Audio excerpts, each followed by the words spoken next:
Hello dear student, बहुत बहुत स्वागत अपने YouTube channel commerce with Sanjeev sir में। और ये क्लास बहुत ही महत्वपूर्ण क्लास है और इस क्लास के माध्यम से चैप्टर नंबर 2 हमारा बिल्कुल भी क्लियर हो जाएगा। और इस चैप्टर से पेपर में आता जरूर है, या तो लॉन्ग क्वेश्चन आएगा। जब लॉन्ग क्वेश्चन आएगा तो इससे ये इस तरह से आता है कि लागत से आप क्या समझते हो, लागत के तत्वों का वर्गीकरण करते हुए ऊपर व्ययों को विस्तार से समझाइए। यह आता है लॉन्ग क्वेश्चन अगर आया आपके एग्जाम में। तो अगर क्वेश्चन आता है शॉर्ट, लेकिन जितनी भी एमपी की यूनिवर्सिटियां हैं और छत्तीसगढ़ की यूनिवर्सिटियां हैं उससे इससे एक लॉन्ग क्वेश्चन थ्योरी का रखा हुआ मिलता है। लेकिन यूपी की जो यूनिवर्सिटियां हैं उसमें मोस्टली जो क्वेश्चन आता है इससे वो शॉर्ट क्वेश्चन आता है। और क्वेश्चन कौन सा आता है? वो ये आता है ऊपर व्यय के अवशोषण से आप क्या समझते हो। तो मैं आपको बताऊं, पूरा ये कंटेंट क्लियर करने के बाद में एक एक बात 100% क्लियर हो जाएगी। कहीं से भी आए आप बहुत अच्छे से लिख दोगे। तो ये जो टॉपिक आज का है ये बीकॉम थर्ड सेमेस्टर के लिए भी बहुत मोस्ट इंपॉर्टेंट है। और बीकॉम सेकेंड ईयर के जो स्टूडेंट कॉस्ट अकाउंटिंग को पढ़ रहे हैं, इस चैप्टर को अगर सही से उन्होंने तय कर लिया तो समझ लीजिएगा कि आगे की जो भी कॉस्ट अकाउंटिंग के चैप्टर्स हैं वो बहुत इजीली क्लियर हो जाएंगे। पूरी कॉस्ट अकाउंटिंग का ये अगर हम समझाएं तो ये पूरा बेटा बेस है। तो आइए बहुत अच्छे से मैं समझाने का पूरा प्रयास करता हूं। देखो यहां पर हम ले रहे हैं लागत के तत्व, तो थोड़ा सा रिवाइज कर लें। सबसे पहले हम बात करते हैं लागत किसे कहते हैं। लागत का अर्थ हम समझ लें, ये पहले चैप्टर में भी क्लियर किया लेकिन थोड़ा सा हम यहां पर रिवाइज कर दें। ठीक है, देखो लागत को दो प्रकार से देखा करो। क्या? या तो लागत मतलब किसी भी वस्तु की ही हो सकती है।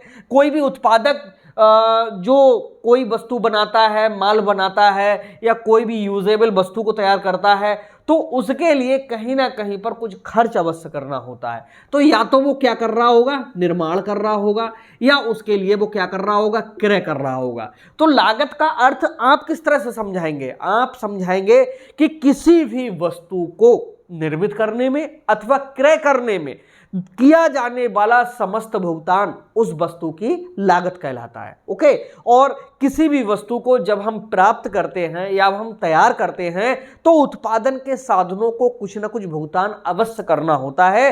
अतः किसी वस्तु को प्राप्त करने के बदले में दिया गया समस्त भुगतान क्या कहलाता है? हमारा लागत कहलाता है, वस्तु की लागत कहलाता है। अब लागत लेखांकन क्या है? लागत लेखांकन जिस सब्जेक्ट के लिए हम पढ़ रहे हैं, लागत लेखांकन, तो इसके लिए आप इस तरह से लिखना कि लागत लेखांकन दो शब्दों से मिलकर के बना है, लागत प्लस लेखांकन। लागत से आशय किसी वस्तु को तैयार करने में या खरीदने में होने वाले उन समस्त भुगतानों से है जो उस वस्तु को गोदाम में रखने तक हुए हैं या बिक्री योग्य बनाने तक जितने भी खर्च हुए हैं वह सब उस वस्तु की क्या कहलाएगी? लागत कहलाएगी। और जितना खर्च हुआ है उसको क्रमबद्ध व्यवस्थित ढंग से लिखना ही क्या कहलाता है? हमारा लागत लेखांकन कहलाता है। अतः किसी वस्तु के संबंध में होने वाले समस्त व्ययों को एक निश्चित फॉर्मेट में व्यवस्थित क्रम में लिखना ही उस वस्तु का क्या कहलाता है? लागत का लेखांकन कहलाता है। अब बात ये तो क्लियर हो गई पहले चैप्टर में ही कि लागत क्या है और लागत लेखांकन क्या है। अब हम बात ये करते हैं कि लागत में या लागत लेखांकन में शामिल क्या क्या है, वही चीजें हमारी कहलाती हैं लागत के तत्व। तो ये चेन बेस्ड सिस्टम होता है। पढ़ाने का सबसे अच्छा तरीका ये होता है, पहले पीछे का पूरा क्लियर हो जाना चाहिए कॉन्सेप्ट और इसके बाद में आगे का होना चाहिए। बहुत से स्टूडेंट हैं वो ये कह रहे थे कि जो सर आपने पीडीएफ नोट्स दिए हैं उसमें कुछ टॉपिक अभी बीच में छोड़ दिए। कोई टेंशन मत लीजिए, हमको बहुत जल्द आपको न्यूमेरिकल की ओर ले चलना है। ओके, आप घबराइए नहीं, जितना हम देते जा रहे हैं बस उतना आप तैयार करते जाइए। ओके, पेपर में कुछ भी नहीं बचेगा, अथवा वाले क्वेश्चन भी सब वही होंगे जो आपको हम बताएंगे। अब हम बात करते हैं लागत के तत्व की, और यही चैप्टर नंबर 2 पे है कि भाई लागत के तत्व, जिसको हम अंग्रेजी में कहते हैं एलिमेंट्स ऑफ कॉस्ट। ये तत्व क्या होता है? पहले हम तत्व से मतलब समझेंगे। देखो, तत्व का मतलब ये होता है कि किसी भी वस्तु को तैयार करने में हमारा कौन कौन सा पार्ट लगा हुआ है, कौन कौन सी चीज़ें लगी हुई हैं, कौन कौन से वस्तुएं उसमें उपयोग में आई हुई हैं, वही चीज़ उसके क्या कहलाते हैं, तत्व कहलाते हैं। जैसे मानव शरीर है, इसमें 5 तत्वों का मेल बताया गया है। ओके, 5 तत्वों से मानव शरीर बना हुआ है, लेकिन यहां पर वो 5 तत्व कौन से हैं ये आपको जो आपके धार्मिक ग्रंथ हैं उनमें सब मिल जाता है। लेकिन ठीक इसी प्रकार से यहां पर जो हम बात कर रहे हैं लागत के तत्व, तो यहां तो भाई वस्तुओं का निर्माण हो रहा है, किसी न किसी माल का निर्माण हो रहा है, कोई ना कोई यूजेबल चीजों का निर्माण हो रहा है। तो उसमें लागत में क्या क्या चीजें आती हैं वही लागत के क्या कहलाते हैं, तत्व कहलाते हैं। तो लागत के तत्वों से आशय उन महत्वपूर्ण बिंदुओं से है, उन महत्वपूर्ण बातों से है जो किसी वस्तु की कुल लागत को स्पष्ट करती हैं। उन्हें हम लागत के क्या कहते हैं, तत्व कहते हैं। और एक अच्छी बात बता दें कि लागत किसी भी वस्तु की हमको ज्ञात करनी होती है तो उसमें कितना खर्च किस मद में आया है उसी के लिए हम क्या कहते हैं, लागत के तत्व कहते हैं। तो जरा थोड़ा सा इसको साफ करके हम शुरू से बताएं तो ज्यादा अच्छा लगेगा। ठीक है, चलिए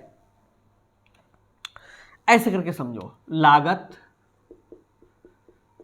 के मूल तत्व, मूल का मतलब होता है मुख्य, ठीक, कुछ और नहीं होता है। लागत के मूल तत्व यानी किसी भी वस्तु की जो लागत आती है वो किस किस चीज के कारण आती है वही लागत के क्या कहलाते हैं, तत्व कहलाते हैं। तो लागत के तत्वों में हम एक एग्जांपल ले लेते हैं, किसी चीज का एग्जांपल ले लेते हैं। सपोज करिएगा कि हम एक मोबाइल फोन का उदाहरण ले लेते हैं कि एक मोबाइल फोन बना है तो बना कैसा है।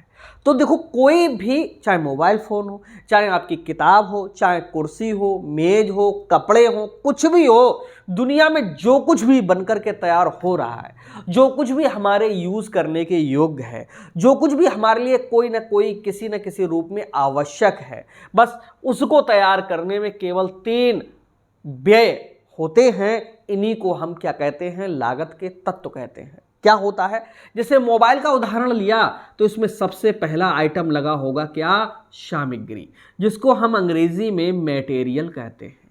ओके, मटेरियल्स लिखो इसमें, ठीक, मटेरियल कहते हैं। दूसरे नंबर पे जो हमारा लगता है वह हमारा सामग्री के बाद में श्रम लगता है। श्रम का मतलब होता है लेबर, श्रमिकों के द्वारा दी गई सेवा। ओके, श्रम होता है। और तीसरे होते हैं हमारे क्या, व्यय। ठीक है, श्रम को कहते हैं लेबर, ओके, और व्यय को कहते हैं एक्सपेंसेस। अब यहां पर ध्यान रखने की बात यह है कि जैसे एग्जांपल के रूप में, चलो ये पेन ले लेते हैं, मोबाइल को हटाओ, इस पेन को ले लेते हैं। अगर इस पेन को कंपनी ने 25 रुपए में बेचा या 30 रुपए में बेचा तो क्या कंपनी ये डिफाइन नहीं करेगी कि उसको कितने में बनकर के तैयार हो रहा है।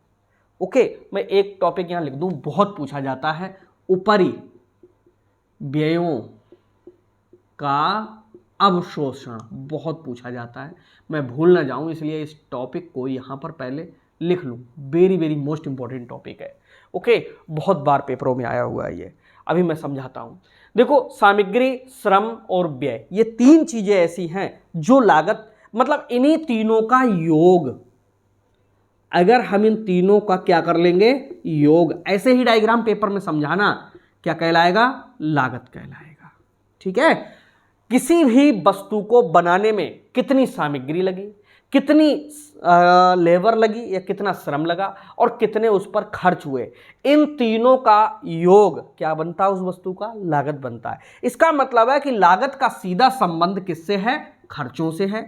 लागत का संबंध किससे है, श्रम से है। लागत का संबंध किससे है, सामग्री से है। अगर 3 चीजों का पता लगा लिया जाए तो हमें उस वस्तु की वास्तविक लागत का पता चल जाता है। ओके, तो यहां पर यह कंफर्म है कि सामग्री, श्रम और व्यय, ये 3 क्या हैं, वो मेन बातें हैं जिनके आधार पर किसी वस्तु का निर्धारण किया जाता है। जैसे आपको मान लीजिएगा कि एक ये स्टेशन है, यहां से लेकर के और इस स्टेशन तक जाना है।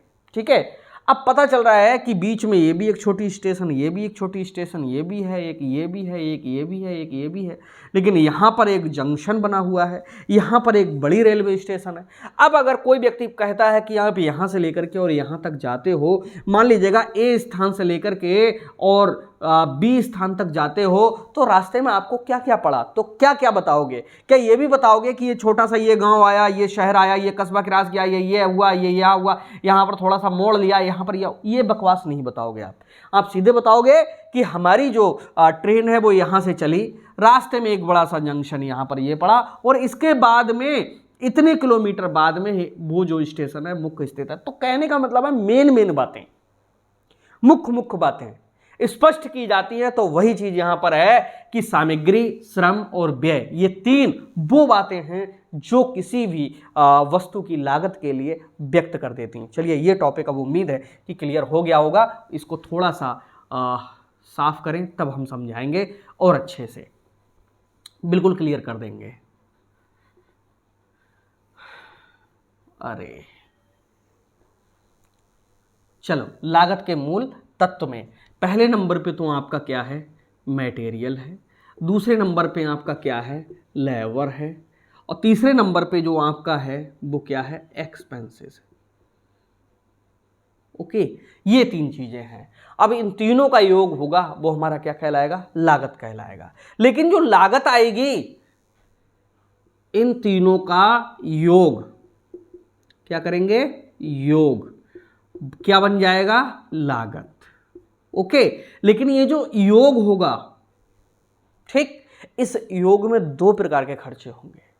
ओके, कौन कौन से दो प्रकार के खर्चे होंगे, एक तो होगा प्रत्यक्ष, एक होगा अप्रत्यक्ष। अब ये हम एग्जाम्पल के थ्रू आपके लिए हम समझाते हैं, ठीक है। जो योग करेंगे इसमें भी दो चीजें निकल करके आ जाएंगे, एक तो प्रत्यक्ष और दूसरी अप्रत्यक्ष। इस योग में इन दोनों से ही कहीं ना कहीं किसी वस्तु का निर्माण होता है।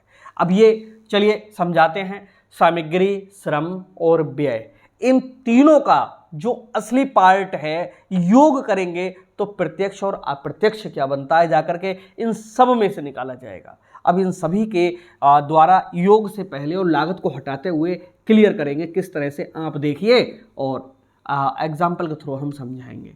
सामग्री को भी दो पार्टों में बांट लीजिए, श्रम को भी दो पार्टों में बांट लीजिए। ऐसे ही डायग्राम आपको पेपर में बना के आना है। एक होता है प्रत्यक्ष, जिसको आप लोग डायरेक्ट कहते हैं, दूसरा है अप्रत्यक्ष, जिसे आप क्या कहते हैं, इनडायरेक्ट कहते हैं, ठीक है। डायरेक्ट मटेरियल भी शब्द जोड़ लीजिएगा, इनडायरेक्ट मटेरियल, ठीक। इसी तरह से एक तो है कौन सी, डायरेक्ट लेबर,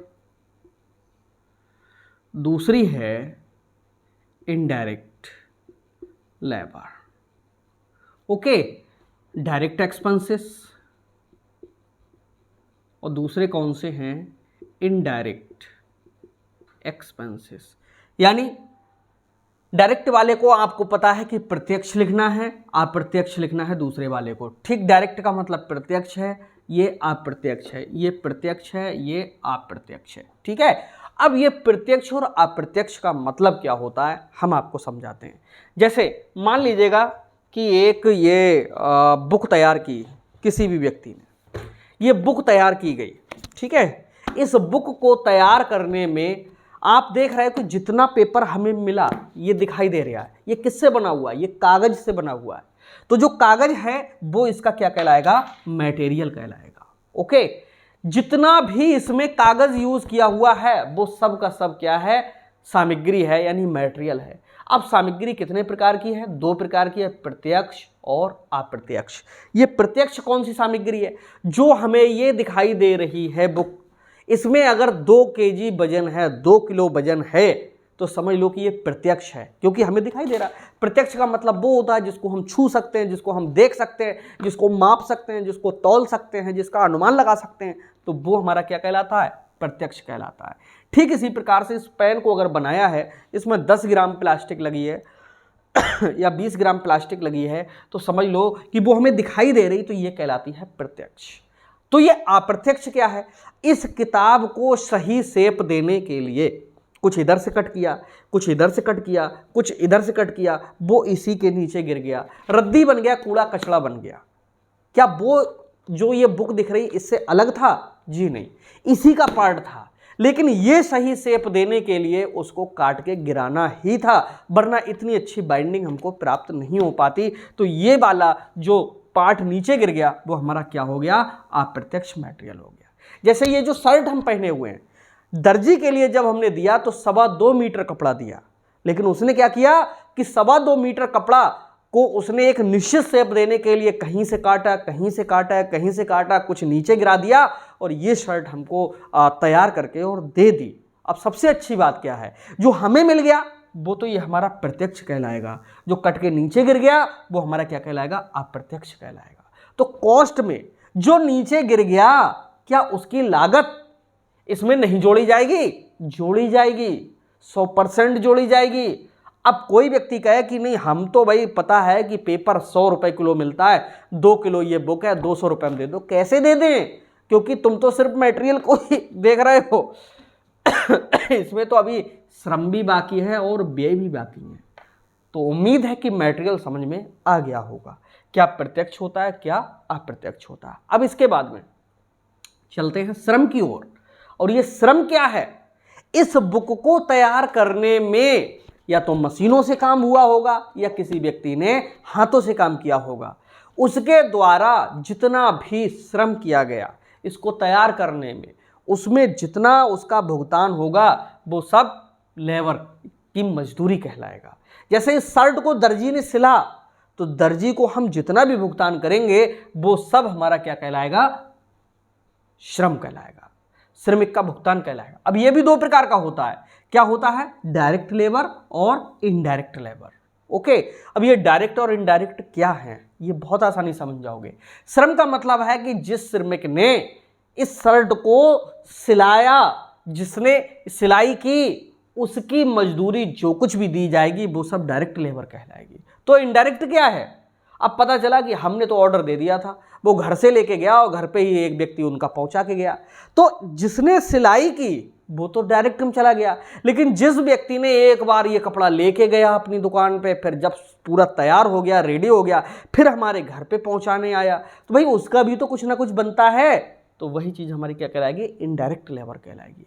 तो डायरेक्ट लेबर और इनडायरेक्ट लेबर में यही मेन अंतर है। मैं बहुत धीरे से समझा रहा हूं कि डायरेक्ट का मतलब वो है जो एकदम प्रत्यक्ष है, यानी इसको दर्जी ने सिला, ये आपको क्लियर दिख रहा है, तो ये तो हो गया प्रत्यक्ष। लेकिन कौन इसको पहुंचा के गया, कौन नहीं पहुंचा के गया, कितना उसने पैसा लिया पहुंचाने का, ये आपको नहीं दिख रहा है, इसलिए कौन सी है, इनडायरेक्ट लेबर है। दूसरे तरीके से इस बुक को जिसने भी छापा, जिसने भी मशीनों से चला करके तैयार किया, जिसने भी बाइंडिंग की, उसने लेबर लगाई, अपनी मेहनत की, वो तो डायरेक्ट हो गई। लेकिन इस बुक को बार बार ठेले पे लादा गया, किसी दुकान पे पहुंचाया गया, क्या वहां पर मजदूर काम नहीं कर रहे? कर रहे हैं। इस पुस्तक को हमारे हाथ में आने से पहले जितना भी खर्च किया गया वो सब इसकी क्या है, कॉस्ट ही तो बनेगी जा करके। तो वो सब कैसी है, इनडायरेक्ट लेबर है। तो आप समझ गए होंगे। जैसे एक कारपेंटर कुर्सियां बनाता है, फर्नीचर की शॉप है, जो कुर्सियां बना रहा है उसकी लेबर क्या लगेगी, प्रत्यक्ष लगेगी। एक व्यक्ति है रोज शाम को अंदर रखता है दुकान में, रोज सुबह बाहर रखता है दुकान में, धूल झाड़ ये सब करता है कि भाई कुर्सी देखने में अच्छी लगे और उसके बाद में वो आराम से बिक जाए। तो ये जो दूसरा वाला है वो कौन सा खर्च है, इनडायरेक्ट एक्सपेंसेस है। तो आप समझिएगा कि डायरेक्ट और इनडायरेक्ट।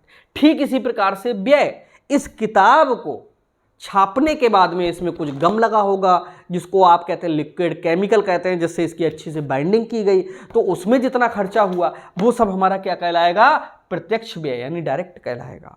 और जो इसको बिक्री योग्य बनाया गया, इसको बेचने के संबंध में खर्च किया गया, वो सब खर्चे हमारे कौन से होंगे, इनडायरेक्ट होंगे। ये जल्दी समझ में नहीं आता। व्यय किसे कहते हैं, किसी भी वस्तु की कुल लागत में से सामग्री और श्रम के भुगतान के बाद में जो कुछ भी अन्य भुगतान करने होते हैं वो उसके क्या कहलाते हैं, व्यय कहलाते हैं। किसी भी वस्तु को बिक्री योग्य तैयार करने में, बिक्री योग्य बनाने में सामग्री और श्रम के अतिरिक्त होने वाले व्ययों को हम क्या कहते हैं, होने वाले भुगतानों को हम क्या कहते हैं, व्यय कहते हैं। तो ये चीज़ें किताब में जब देखोगे तो बहुत टफ है दी हुई, लेकिन यहाँ पर जो मैं समझा रहा हूँ ये बहुत आसान है ओके, अब चलिए ये जो टॉपिक है आप स्क्रीनशॉट ले लीजिएगा। इसमें लागत के जो मूल तत्व हैं वो ये 3 ही हैं। इसके बाद में फिर हम आगे चलते हैं। चलिए हो गया होगा। अब इसके साथ साथ में 2 प्रकार की लागतें यहीं से स्पष्ट हो जाती हैं। एक होती हैं प्रत्यक्ष लागतें, प्रत्यक्ष लागतें, ओके, और दूसरी कौन सी होती हैं? अप्रत्यक्ष लागतें, ओके। तो ये प्रत्यक्ष क्या है और अप्रत्यक्ष क्या है? देखो, जब बेटा प्रत्यक्ष सामग्री, प्रत्यक्ष श्रम और प्रत्यक्ष व्यय, यानी सब डायरेक्ट डायरेक्ट डायरेक्ट, तीनों डायरेक्टों को जोड़ लेंगे, उससे जो योग बनेगा वो हमारी कहलाएगी प्रत्यक्ष लागत। समझो, प्रत्यक्ष सामग्री, प्रत्यक्ष श्रम, प्रत्यक्ष व्यय, तीनों का योग क्या कहलाएगा? हमारा प्रत्यक्ष लागत कहलाएगा। तो अप्रत्यक्ष कहलाएगा। अप्रत्यक्ष यानी इनडायरेक्ट, अप्रत्यक्ष सामग्री, अप्रत्यक्ष श्रम, अप्रत्यक्ष व्यय, इन तीनों का योग है वो अप्रत्यक्ष क्या कहलाएगा? लागतें कहलाएगा। अब आप सोचोगे कि प्रत्यक्ष लागतें और अप्रत्यक्ष लागतें सर जी क्या एग्जाम्पल के थ्रू नहीं समझा रहे हैं? इस बुक को देखो तैयार किया गया है, इसमें अगर 2 kg का कागज लगा हुआ है, इसका मतलब है कि ये प्रत्यक्ष सामग्री है बेटा, 2 kg। इसको जिस व्यक्ति ने बनाया वो कह रहा मैंने 1 घंटे में बनाया, तो इसका मतलब है इसका जो श्रम है 1 घंटे प्रत्यक्ष वाला है।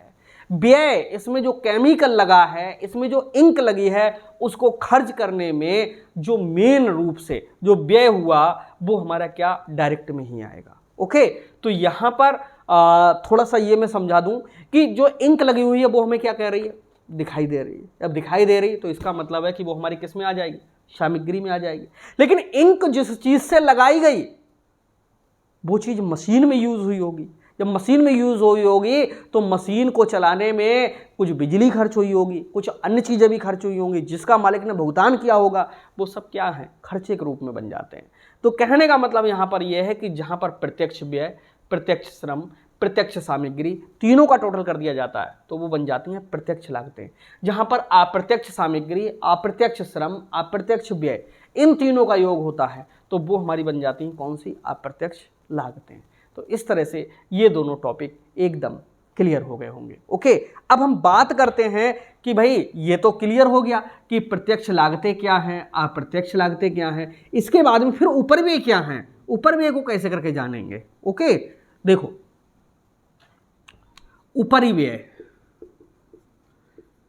जिसको हम अंग्रेजी में कहते हैं ओवर हेड्स, इसके नाम से ही स्पष्ट है।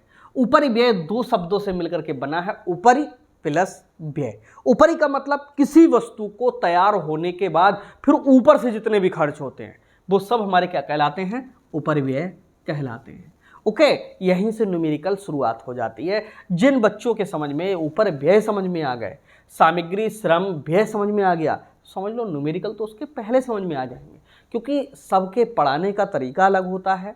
बुक्स में जितना भी जो कुछ लिखा हुआ है उसका अपना अलग सिस्टम है, और यहाँ पर जो हम समझा रहे हैं बहुत ही सरल लैंग्वेज में है। तो ऊपर व्यय का से आशय उन व्ययों से है, उन खर्चों से है, उन भुगतानों से जिनके द्वारा हम किसी ना किसी वस्तु को तैयार होने के बाद बिक्री योग्य बनाते हैं। फिर से समझो, ऊपर व्ययों से आशय उन समस्त भुगतानों से है, उन समस्त खर्चों से है, उन समस्त लेन देनों से है जो वस्तु बन जाने के बाद उसको बिक्री के योग्य बनाते हैं। उनको हम क्या कहते हैं? ऊपर व्यय कहते हैं। ओके, जैसे ये पेन बना रहे हैं तो इस पेन में आप देख रहे हो कि इस पेन में क्या लगी है? प्लास्टिक लगी हुई है। ओके, प्लास्टिक है, इंक है, ओके, पेंट है। इसके अलावा बताओ क्या है इसमें? देखो पेंट है ऊपर किया हुआ, ठीक, रेड कलर का भी है, ब्लैक भी है, लिखा हुआ है। इसके अंदर इंक भरी हुई है, इसमें प्लास्टिक लगी हुई है, प्लास्टिक का ये बना हुआ है। इन 3 चीज़ों के अलावा बताओ इसमें क्या है? कुछ नहीं दिख रहा आपके लिए, आप देख लीजिए, सिर्फ यही चीज़ें दिख रही हैं। लेकिन ऊपर व्यय क्या कहता है कि तुमको भले ही नहीं दिख रहा हो, लेकिन जिस व्यक्ति ने इसका निर्माण किया है ना, उसको क्या क्या दिख रहा है? उसको ये दिख रहा है कि ये पेन किसी न किसी कारखाने में बना हुआ है। लो, कहाँ बना हुआ है? किसी न किसी कारखाने में बना हुआ है। किसी ना किसी कारखाने के में बनने के बाद किसी ना किसी ऑफिस में, ये ऑफिस में बैठ करके इसको बेचा गया होगा और फिर बिक्री एवं वितरण, बिक्री एवं वितरण कार्य किया होगा। ओके, तो कहने का मतलब क्या है कि ये बैन जब बनकर के तैयार हो गया ना, इसके बाद में पता चल रहा है कि प्लास्टिक, इंक और पेंट, इन 3 खर्चों के बाद में कुछ कारखाने के खर्चे आए होंगे, कुछ ऑफिस के खर्चे आए होंगे जिसको हम कार्यालय कहते हैं, कुछ बिक्री एवं वितरण के खर्चे आए होंगे। ठीक, इनको भी जब तक इसकी लागत में जोड़ नहीं दिया जाएगा तब तक लागत नहीं बनेगी, जाकर के असली लागत का पता नहीं लगेगा। तो हमारा मेन उद्देश्य क्या है आज की इस क्लास में? असली लागत का पता लगाना। तो असली लागत का पता आप तभी लगा सकते हो जब आपको पता हो कि किसी भी वस्तु में कितना मटेरियल लगा, कितनी लेबर लगी, कितने व्यय हुए। तीनों का योग आपका क्या कहलाएगा? लागत कहलाएगा। और लागत, प्रत्यक्ष लागत और अप्रत्यक्ष लागत 2 प्रकार की होती है। ये पेन जितना हमें दिखाई दे रहा है, ये पता चला कि 14 रुपये तक इसकी लागत है, वो प्रत्यक्ष है। 6 रुपये इसकी अप्रत्यक्ष है, तो 14 6 कितने हो गए? 20 हो गए। ओके, अब अप्रत्यक्ष लागत में ही ये सब चीज़ें आती हैं, कारखाने के व्यय, ऑफिस के व्यय, बिक्री एवं वितरण व्यय, ये चीज़ें ऑफिस की ही हैं। तो इस तरह से जो ऊपर व्यय होते हैं वो हमारे कहलाते हैं ओवरहेड्स। और जो ओवरहेड्स होते हैं वो कितने होते हैं? 3। कौन कौन से? नंबर 1 पे आता है कारखाना उपरिव्यय, जो दूसरे नंबर पे हमारा आता है वो आता है कार्यालय उपरिव्यय, तीसरे नंबर पे आता है बिक्री एवं वितरण उपरिव्यय। बहुत बच्चे ऐसे हैं जिनको पूरा चैप्टर पढ़ जाते हैं, यही नहीं पता चलता कि उपरिव्यय हैं कितने। तो कौन कौन से हैं आप समझ गए होंगे। कौन कौन से हैं? कारखाना उपरिव्यय, कार्यालय उपरिव्यय और बिक्री एवं वितरण उपरिव्यय। यानी इस पेन को जब हमने तैयार किया तो पता चला कि इसमें प्लास्टिक लगी, इंक लगी, पेंट लगा। अब इसके साथ साथ में इसकी लागत का असली पता लगाने के लिए जोड़ना होगा कि इसका कारखाने में कितना खर्चा आया, कारखाने का खर्चा कितना आया, कार्यालय का खर्चा कितना आया, बिक्री एवं वितरण उपरिव्यय का खर्चा कितना आया। ये बिक्री एवं वितरण उपरिव्यय क्या है? ये क्या चीज़ होती है? ये कैमलिन कंपनी का है। हम कैसे करके पता करते हैं कि कैमलिन कंपनी का पेन आता है? कैमलिन वालों ने क्या किया होगा? जगह जगह एजेंट भेजे होंगे, जगह जगह पर सैंपल भेजे होंगे, तरह तरह का विज्ञापन कराया होगा, कुछ एजेंट लगाए होंगे, कुछ एजेंसी बांटी होगी। इन सब में खर्चा होता है। विज्ञापन कराने में भी खर्चा होता है और सैंपल बांटने में भी खर्चा होता है। कंपनी का तो खर्चा ही होता है। तो ये चीज़ कहलाती है बिक्री एवं वितरण उपरिव्यय। अब जो बिक्री एवं वितरण उपरिव्यय हो रहा है उसकी प्लानिंग कहाँ बैठ के की जाती है? कार्यालय में की जाती है। कार्यालय वह स्थान है जहाँ पर किसी भी लेन देन के लिए ऑफिस में बैठ करके, यानी एक डेकोरेशन वाले स्थान पर बैठ करके और लेन देन को निपटाया जाता है। उसको हम क्या कहते हैं? कार्यालय कहते हैं। अब पता चला कि ऑफिस में हम गए और पता चला कि हम 10,000 पेनों का ऑर्डर दिया है। मान लीजिएगा हम पेन ही बेचते हैं, हम 10,000 पेनों का ऑर्डर दिया है कि भैया हमारे यहाँ पहुँचा देना 10,000 पेन। उसने कहा ठीक है बाबूजी पहुँचा देते हैं। तो कार्यालय में बैठ के तो हो गया, लेकिन क्या हम साथ लेकर के आएंगे? जी नहीं। वो क्या करेगा? हमारा एड्रेस नोट करेगा, ट्रांसपोर्ट पे लदवाएगा और हमारे घर पे पहुंचवा देगा। तो वो कहलाता है बिक्री एवं वितरण उपरिव्यय। बिक्री एवं वितरण उपरिव्यय में जैसे उसने पूरी पैकिंग की होगी, वो टूट ना जाए, फूट ना जाए, सुरक्षित हमारे घर पे पहुंच जाए।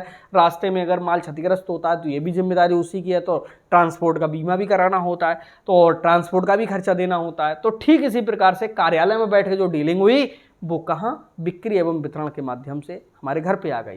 अब कारखाना उपरिव्यय क्या क्या मतलब होता है? अरे इस पेन को सही दिशा देने में, सही आकृति देने में प्लास्टिक को पिघलाया गया होगा, निश्चित आकृति दी गई होगी, इसको हीट दी गई होगी, इस पे पेंट किया गया होगा, इस पे लिखा गया होगा। ये सब चीज़ों में खर्चा आ रहा है। तो 3 प्रकार के उपरिव्यय हैं। क्या? कारखाना उपरिव्यय, कार्यालय उपरिव्यय, बिक्री एवं वितरण उपरिव्यय। अब बहुत देर से जो मैंने पहले लिख दिया मैं भूल ना जाऊं, उपरिव्ययों का अवशोषण बहुत इजी होता है।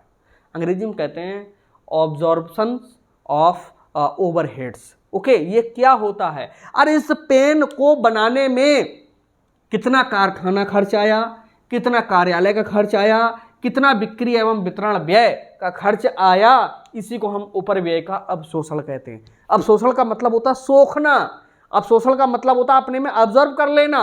अरे यानी इस पेन ने कितने खर्चे कारखाने के अपने में शामिल किए, कितने कार्यालय के शामिल किए, कितने बिक्री एवं वितरण के शामिल किए, ये इंगित करना, स्पष्ट करना उपरिव्ययों का अवशोषण कहलाता है। यानी संक्षेप में समझो कि किसी भी माल को तैयार करने में कार्यालय के कितने खर्चे हैं, कारखाने के कितने खर्चे हैं, बिक्री एवं वितरण व्यय के कितने खर्चे हैं, यही उपरिव्ययों का क्या कहलाता है, अवशोषण कहलाता है। और बहुत सरल होता है ये लिखने में, और बच्चे ये सोचते हैं कि पता नहीं कहाँ की आफत आ गई, क्योंकि उन्होंने पहले से सुना नहीं होता है। और ये एक ऐसा शब्द है अवशोषण, उपरिव्ययों का अवशोषण, कि थोड़ा सा सुनने में भी अटपटा लगता है। तो ये इस चैप्टर में इसके अलावा आपसे कुछ नहीं पूछा जाएगा।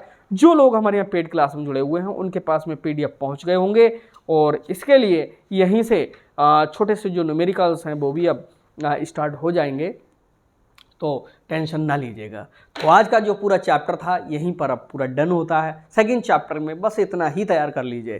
क्या था लागत के तत्व, यानी कोई भी वस्तु जब हम बना करके तैयार करते हैं तो उसमें 3 चीज़ें होती हैं, सामग्री, श्रम और व्यय। यही वस्तु की क्या लागत के तत्व कहलाते हैं। और जो लागत के तत्व होते हैं वो 2 प्रकार के होते हैं, डायरेक्ट एंड इनडायरेक्ट। डायरेक्ट वो है जो हमें दिखाई दे रहा है, इनडायरेक्ट वो है जो हमें दिखाई नहीं दे रहा है। तो कहने का मतलब क्या, उपरिव्यय भी अप्रत्यक्ष लागत में आते हैं। अरे जी, इतनी देर से हम यही समझा रहे हैं कि जितने भी उपरिव्यय हैं वो सब के सब अप्रत्यक्ष लागत का रूप है। तो प्रत्यक्ष का क्या है, प्रत्यक्ष में सिर्फ और सिर्फ क्या आता है, मटेरियल है, डायरेक्ट एक्सपेंसेस हैं, डायरेक्ट वेजेस है, ओके। और इसके अलावा कुछ भी नहीं है जो प्रत्यक्ष लागत में हो। सब के सब किस में बनते हैं, अप्रत्यक्ष में बनते हैं।